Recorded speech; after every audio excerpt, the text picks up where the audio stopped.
Talk Nerdy is brought to you by its sponsor AT&T, which provides IU students, faculty, and staff with personal cellular services at discounted rates.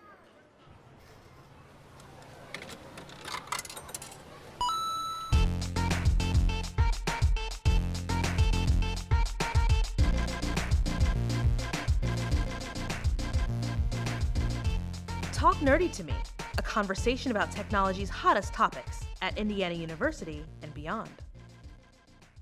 Welcome to episode 24 of Talk Nerdy to Me, a conversation about technology at IU and beyond. I'm your host, Janae Cummings, and with me, as always, are the Thundercats to my Lion-O, Brendan Howell and Liam Bowling. How's it going? You know, same old, same old. Isn't there a Thundercats movie coming out soon? There better be. I'm pretty sure there's like a live one. There better be, because that is my jam all the way. So, Liam, you're joining us by Skype way out in Seattle, right? Yes, yep. I'm out in Redmond, Washington, out there, and hope this connection stays alive. Right. And hopefully we don't talk over you too much and make things awkward. But what are you doing out there? Yeah, so I'm interning for Microsoft, actually. So they put me as like a product manager, which is pretty interesting. And I'm managing people as a college student. What? It's crazy. You say product manager. What products? So I'm working predominantly on like Cortana stuff. I can't say too much about it, but like some really cool like AI Cortana integration and like places you would least expect Cortana to be integrated in the real world. So it's kind of neat. That's actually really neat. Yeah.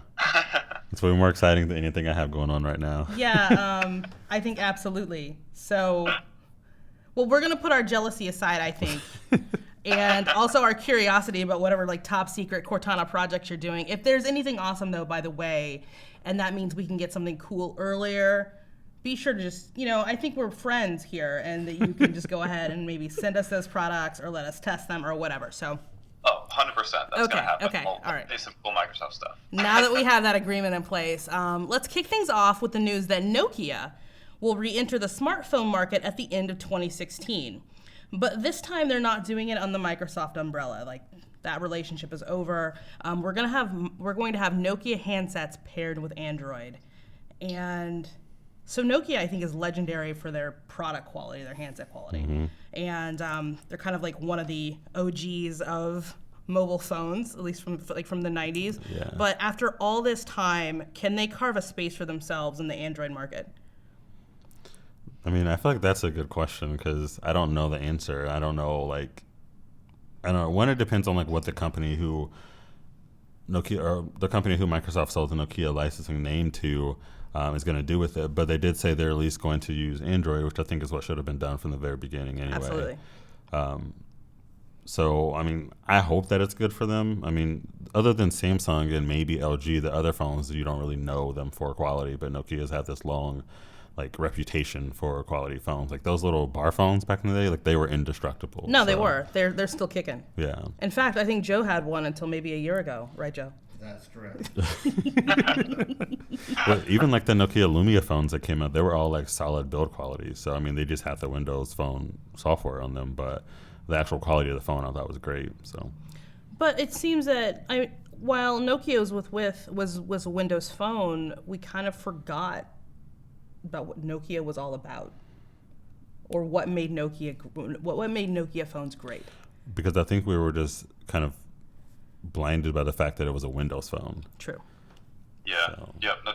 I completely agree. I think it was the fact that it was Windows Phone. I mean, Nokia hardware, kind of going off what you guys were saying, like I remember holding that like the Lumia phone line on Windows Phone, and I was like, I don't really like this operating system too much, but the hardware was really cool. Like it was a really like awesome, huge, just plastic, like slab, and then they had that like 42 megapixel camera and stuff. Like they do some like really cool stuff in hardware, which it's pretty awesome. I hope they come back with that with Android.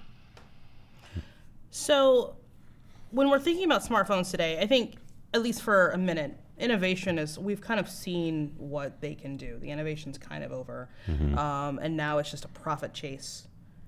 Where do they fit in, and how do they sell? Oh, we have these cool stuff, and you may have forgotten that we had these great builds and we had these cool features, and now we're a thing off to the side. We're not Samsung, we're not Apple, we're not LG.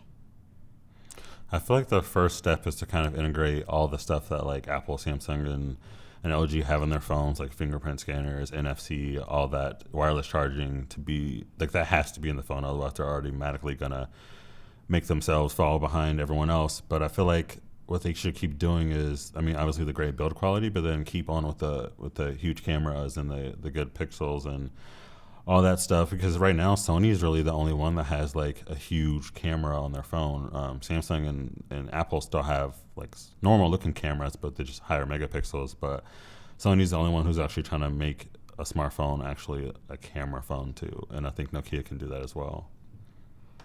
Nice.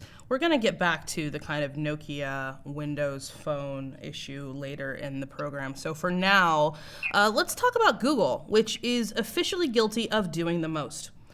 This company has 4 different messaging apps. There's Hangouts and Messenger.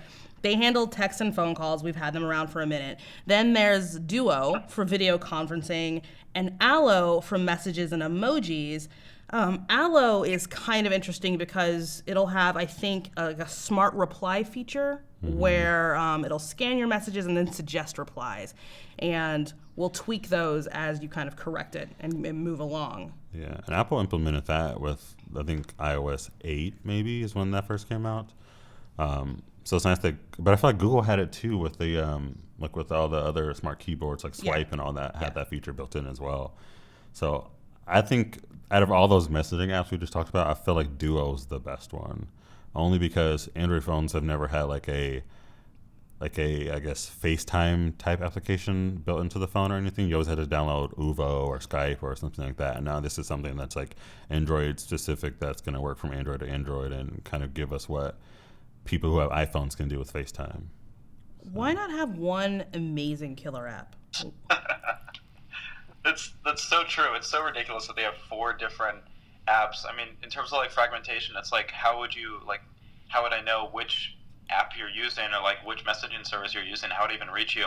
I hope they like in the future really consolidate that. I like about the new messaging products that they released is that they're linked to the phone number instead of like some arbitrary username. Right. Mm-hmm. That's kind of nice because then it's like, all right, I have their phone number, I know how to contact them. Like I can just make a video call or something to them. But going back to the AI thing or like that smart reply feature, I find it really like, I don't know, like not genuine that it suggests these like really cool replies based off of like if you send a picture of a cat, Google will like recognize it's a cat and then like say, oh, do you want to say like, oh, a cute cat, like with a heart emoji. I don't know, it's like things that I would not say in reply to like someone sending me a photo or something, but it's cool stuff, but I don't know if I'd really use it that much. What I hope is that Allo is basically Google's version of iMessage, to where they can access it from their computers and tablets and everything like that. Because I feel like with Hangouts, yeah, you could message like with your Gmail accounts from any app, but like as far as your text message and stuff, they didn't show up on your Hangouts on your computer or anything like that.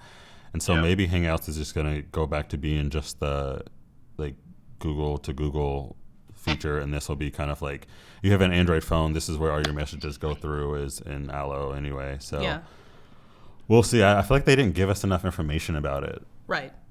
One thing I did see is that Allo disables end-to-end encryption by default. And Edward Snowden has already tweeted that this makes Allo dangerous, unsafe, and that it should be avoided at least for now.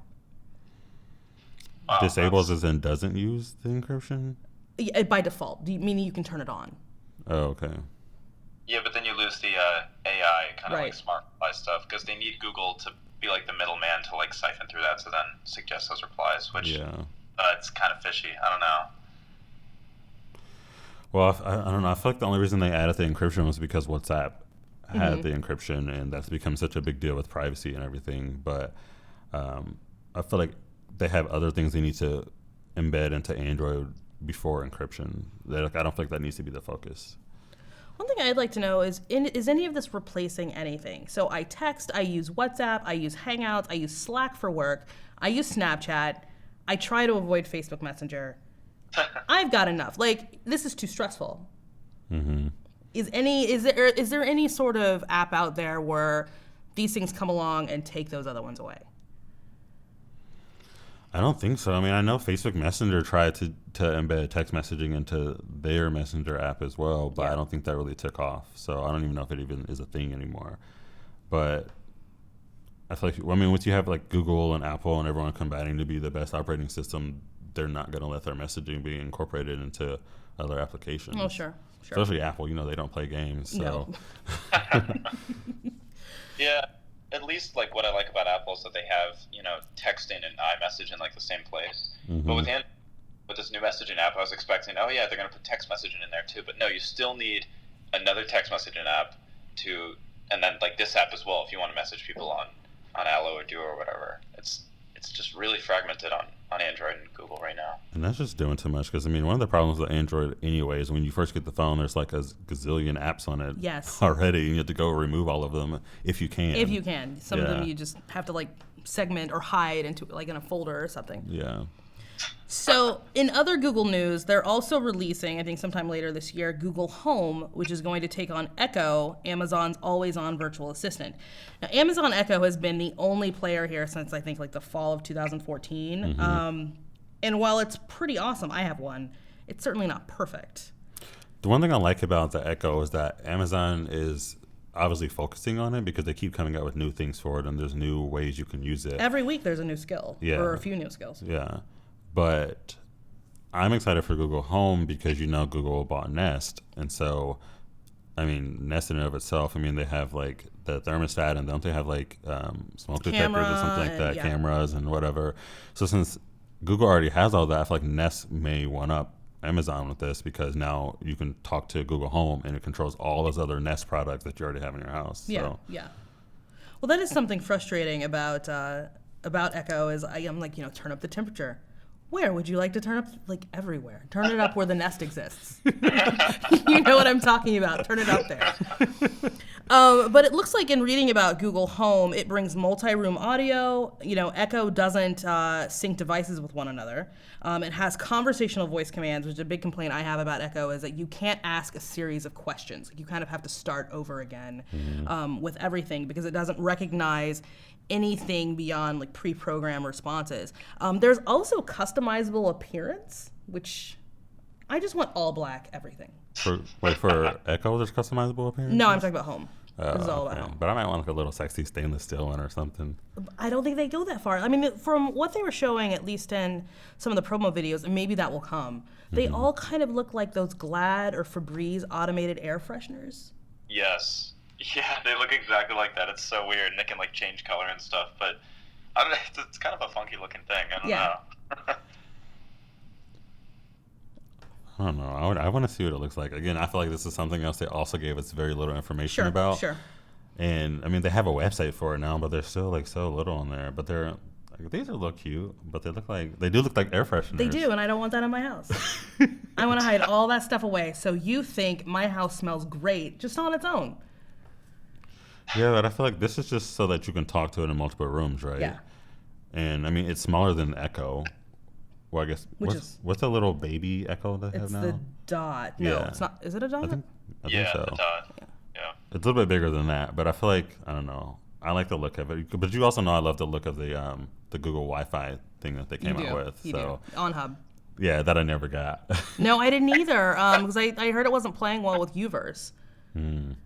I just got a Apple AirPort Extreme and just kept it at that. So I wonder if Apple's ever going to like bring anything into this market. I'm sure they will, but it'll be in a couple of years. I feel like you keep hearing things of them working on things. Like first they were working on TV, that never came out, and then I mean they just always say they're working on something. Then they wind up buying these random companies that you never see anything come out from that part of the company until like maybe years later. I think the only thing that we really saw was when they bought Siri and that came out. Yeah. So other than that, I don't really see any of the acquisitions that Apple's made has been. One like interesting thing based off like the AirPort Extreme stuff is that I saw this somewhere on some tech blog, but it was like a couple days ago. Apple actually like ran out of AirPort Extremes, and they're like out of stock in some stores and retailers. Really? Which is Yeah, kind of interesting because WWDC is coming up. I think, well, I hope something's going to happen there. I'm really hoping. What I know is going to happen is, one, they're going to come out with the new one. I'm going to be mad that I just got this one for Christmas, but I didn't pay for it, so luckily I'm not going to be that mad. But then I also hear that they're coming out with the new MacBooks are going to have Touch ID on there, and I just got this Retina MacBook Pro last summer. Yeah, I just got a MacBook. I got a new MacBook Pro last week, and so I'll be a little salty about this. Yeah. Oh, So I mean, it's good that they're finally coming out with it, I guess. Hopefully, fingers crossed. But Yeah. I just feel like with Apple, like, you wait a couple years hoping that they're going to come out with something, and then they do, so you get discouraged and you go buy whatever it is that's on the market now. And then right when you do that, bam, something comes out. right, for So, sure. Except for the iPhone, obviously, there's going to be a new one every year. But as far as everything else, you just, like, it's just a game that you're playing. Right, right. Well, maybe they'll hop into this, in 2019 or something, and we can see what's up. But I'm really curious to see the home. I mean, I have faith. I think that it'll integrate many more things than Amazon ever will, at least the things that matter in my life. Mm-hmm. Yeah. So, I mean, no matter how much, like, I am an Apple user, like, I'm still very much an avid Google user for everything, too. absolutely, So. absolutely. So speaking of Google, we need to kick things over to Ross, who's going to talk to us about IU's new partnership with Google. Ross? Thank you, Janae. On May 9th, UITS announced the beginning of a new partnership with Google. This means you can log into Google services using your IU username and passphrase, a huge convenience for folks who don't want to manage a separate account. If you want to check it out, you'll start at google.iu.edu. The first time you visit this site, you'll click a button to link your IU account to a new Google account. After that, whenever you see a Google login prompt, you can enter your IU email address, and you'll walk through the IU login process. So, for example, I linked my account, and if I go to YouTube and try to post a comment, I'm prompted to log into Google. I type my IU email address, hit enter, and I see the usual IU login screen. Username and passphrase, hit enter again, and then I'm back at YouTube and able to post my comment.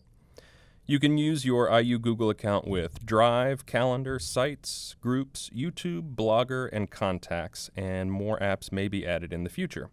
You'll notice I did not say Gmail. Linking your accounts does not mean you'll have another inbox to manage. You will continue using your normal IU email account. For folks who already have a Umail account, which is a Google account, you'll want to pay careful attention to which of your many Google accounts you're logged in with. We also have this thing called GroupSpace, which is a collaborative website designed for groups or departments to share information. It's kind of like SharePoint, kind of like an on-course project site, kind of like a lot of things, except it's Google, so it's awesome. To get started using a GroupSpace, head back to google.iu.edu and then look below the main login button for a link that says Create a GroupSpace. Anyone can create one, and there's no harm in exploring. Those of you handling critical university data should ignore most of what I just said. Google services are approved for restricted data, but not for data classified as critical. This includes patient records, social security numbers, and tax information. UITS also recognizes that Google services present accessibility concerns. If you're posting public content, academic content, or if you have team members with disabilities, seek guidance on appropriate accommodation and whether Google is right for your situation. If you run into problems or need help getting through the setup process, contact the support center. It's ithelp@iu.edu, or more contact info is just a Google search away, which you don't need an account for. Janae? Thanks, Ross. That was some really cool information. So let's switch over to the world of Windows Phone, a world that, yes, in fact, still exists. Brendan, there are some recent reports that Windows Phone will soon be able to track your finger before you put it on the screen. Can you tell us about it?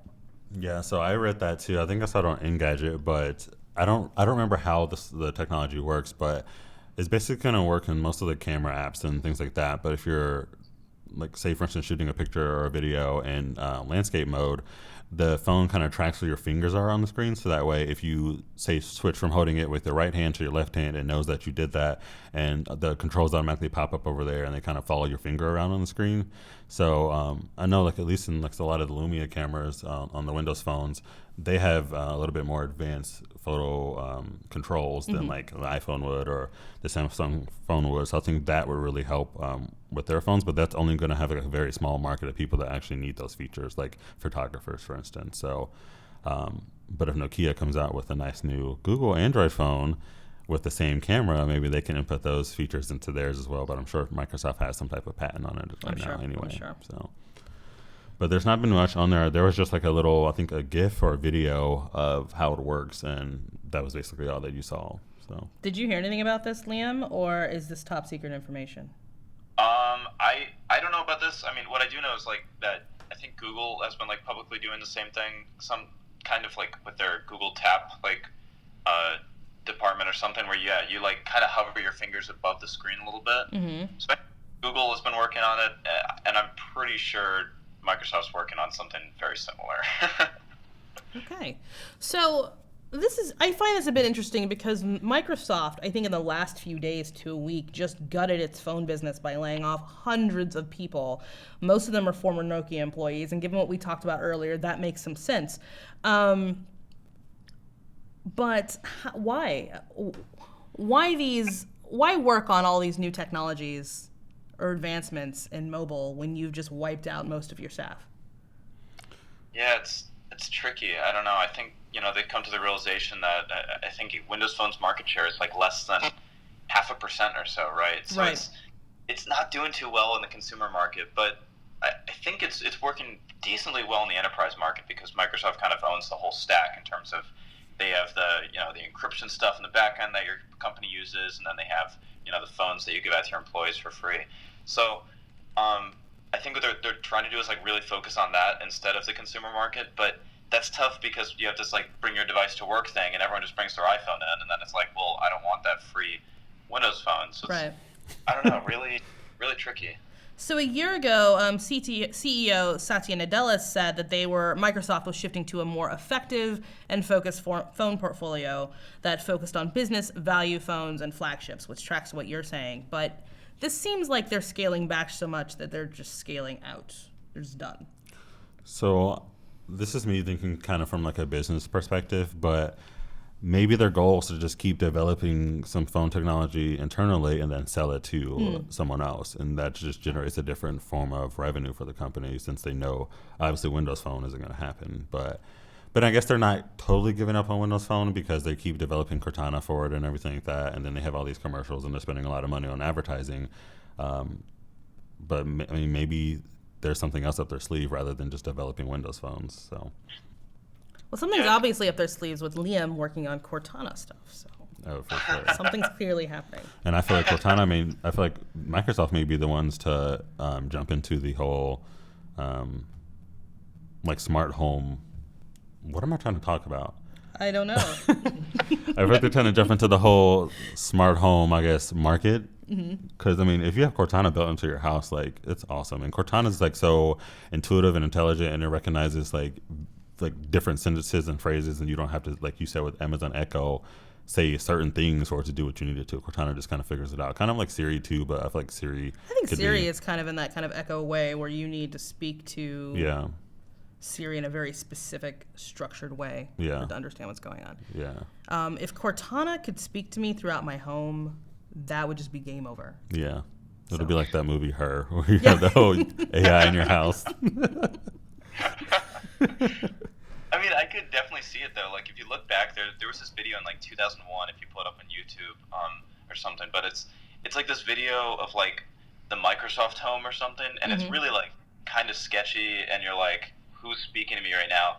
But I definitely think that based off of like Amazon Echo and what Google's doing, like 100% Microsoft's going to come out with something that is very close to kind of what you're envisioning of like, it just, kind of speaks to you in your house and you're just like, hey, Cortana, can you like put the shades down or something, stuff like that. And pretty interesting. I don't know. Like Cortana, like you said, it's like, I just started using it while I was working here. Like I didn't really use it before. It's really advanced. Like I would say it's not quite like Google level of like conversational and like knowing context and knowing answers, but it's pretty, it's much further than Amazon Echo, which is kind of cool. Huh. Yeah, and like when I worked at AT&T, like I was a big Windows Phone fan, and I always tried to push people into that because, I mean, I feel like I had a lot to offer, and I thought it would become more than what it has become over the last 4 years. Now there are customers out there like that guy from AT&T puts his phone on you. Their upgrade is probably gone by now, so they have a new phone, I'm sure. But Like, I mean, the Windows Phone just worked very well, and it was like always smooth, and there was never any problems with the phone really, and the keyboard was just amazing on the phone. But there was no like virtual assistant built into the phone, so I kind of wish Cortana existed back then. I feel like maybe it would have done a little bit better. But since they were on the market for like 3 years or so and didn't have those features, whereas Apple and Google had them.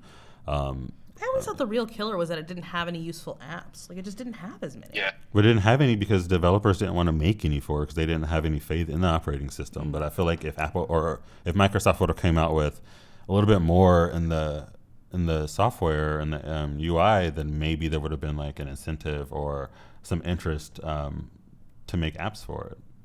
Fair enough.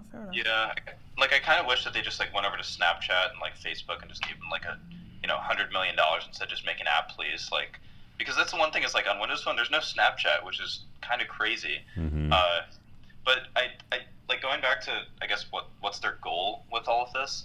You can definitely tell in like the last like Build conference, which is kind of their like equivalent of WWDC for Apple and all that other stuff, but that they're focusing on Windows Phone, which is kind of weird. They're trying to make it to like turn into like this thing that you plug in and it's like a computer. Like you plug it into a screen and that runs Windows now.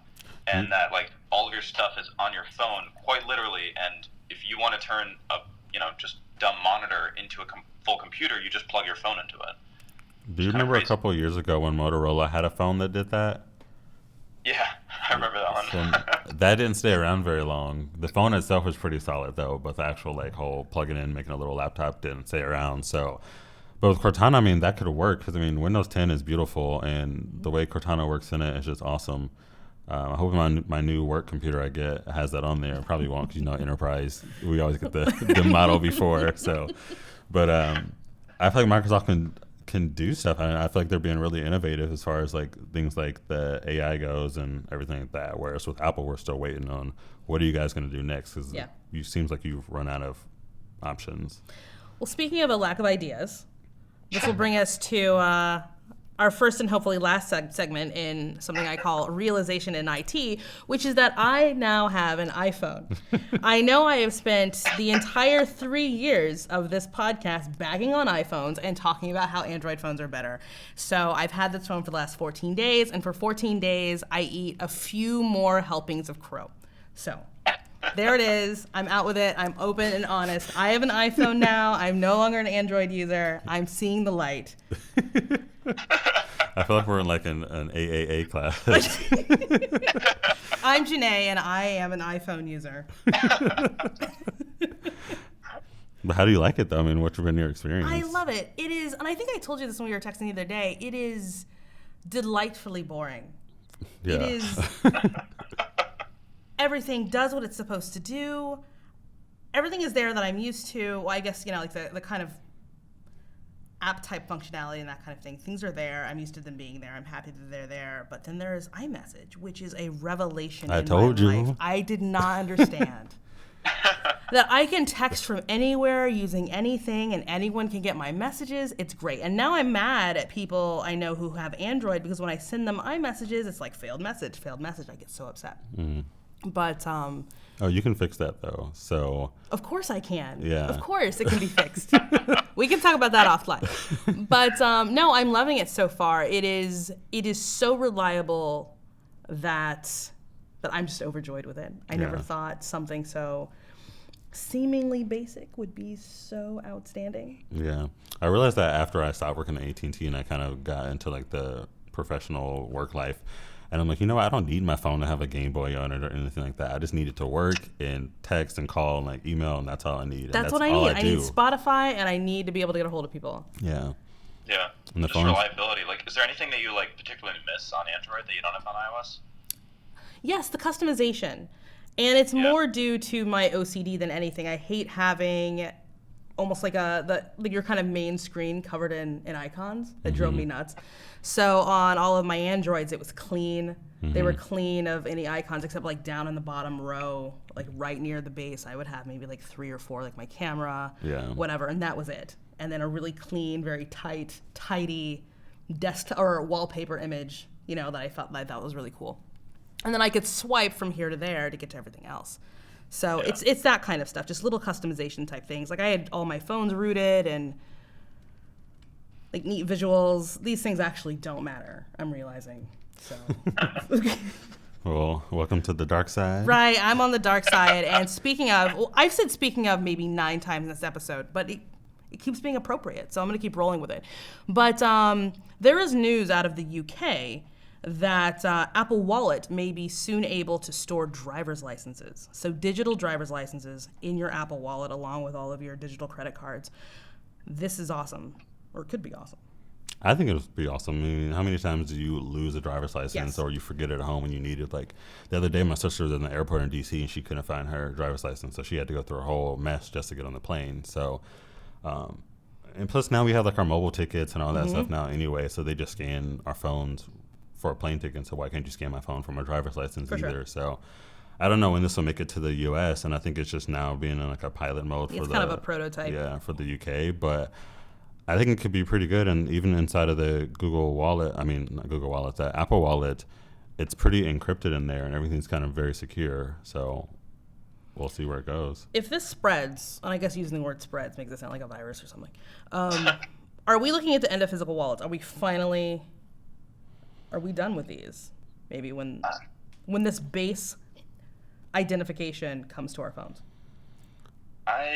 I don't know. It's tricky with like driver's license numbers and IDs, is because like they're statewide. You know, there's no like central government repository for everyone who has a driver's license, which is, you'd think that there should be, but that's why everyone has like fake IDs and everything. Right. So I don't know how you would like get that to work, you know, and then at, you know, let's say an example at like a bar or something, someone checks your age, they need, you know, some way to scan that barcode, I'm assuming, and then like check with this future like government repository or something.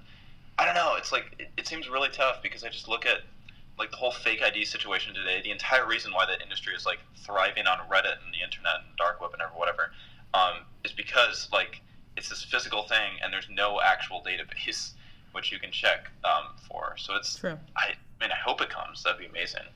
I don't feel like it'll be an issue though for like what you're talking about for like bars and stuff that need to scan the ID, because that like you can scan the phone. I'm sure it'll have the driver's license barcode on there as well, and I feel like that'll kind of help combat the whole fake ID and people impersonating others, because it's, I'm sure like to get it on your phone just the same way you do with like your credit and debit cards on your in your Apple Wallet, you have to register it with your bank and all that stuff. So I'm sure there's going to be, you have to register it with your state and all that, and I don't feel like the whole United States will adopt it all at once. I feel like it'll be state by state since they all have different restrictions for the driver's licenses and everything, but I feel like it's something that could be done for sure. Well, the way things function, I don't know. It could be 40 years from now before we have full state compliance in this kind of system, if you're thinking about it that way. Well, I mean, you know, the government takes forever to do anything, but with the whole like the whole credit cards with the chips in there now, that was mandated that across the United States now has to be done by this year, right? I think it is this year. Yeah. So I mean, they implemented that fairly quickly. So But billions of dollars were at stake. Trillions of dollars were at stake with that, with fraud and security and everything. This is more just fun and convenient. That's true. But it may help also combat with the whole like illegal immigrants and like all that stuff that people are caring about now. So I don't know. I feel like it can go either way. Either it's going to take off well, or it's just not going to happen. It's going to be a dud. Yeah. I hope it happens. I mean, the whole like fake ID stuff is just it's so sketchy. Like if you go on like Reddit or something, you try to purchase a fake ID, like they have ones where they've actually like really made it that you can like go on a plane and things like that. Like that shouldn't be like available. That's you know, that makes me think, it's like, who's getting on this plane now, or like how are these people getting past security, because these IDs aren't legit at all. Like they're not real. So I think like going off what you're saying is like, I hope they adopt this quickly, because you're right, it makes it like everyone's safer. It gets rid of that like really sketchy black market. You know, you could better enforce the drinking age. I mean, I don't think that's a positive really, but like, I mean, that's a thing. I don't know. I'm excited for it. So, I mean, like even when I go through the airport, like I just hate pulling out anything that's paper. Yeah. So just to be able to use like my phone for everything would just be great. Well, I actually lost my wallet the other day, very temporarily. But I was at the back door, pulled my phone out of my pocket and out with my wallet. And I have that tiny card wallet. And luckily someone turned it in to the bar. Yeah. But I mean, finding that was impossible. If everything was stored on my phone, it wouldn't have been an issue. You know what'll be really cool? What happens in the future is if you can use your phone to go to ATMs, then we just don't need a wallet at all. Because I mean, you can get money out. You Very can true, very have your true. ID in there. You can pay for things at the grocery store or whatever with it. And like, what do you need a wallet for anymore? So, but then also we have people who are afraid of like the digital age and everything going black. Well, So- yeah, those people still have money in their mattresses, so I don't know. Yeah. Maybe a Not top. too concerned about them.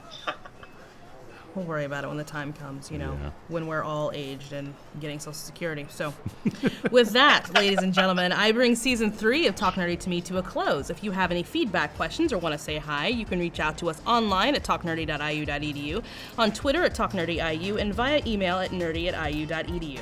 On behalf of Brendan, Liam, Ross, and the mighty Joe Stone, this is Janae Cummings. Thank you for listening. Have a great summer. Say goodbye.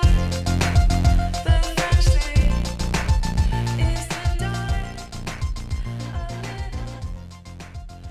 of Talk Nerdy to Me is an official production of the IT Communications Office. Copyright 2016, The Trustees of Indiana University.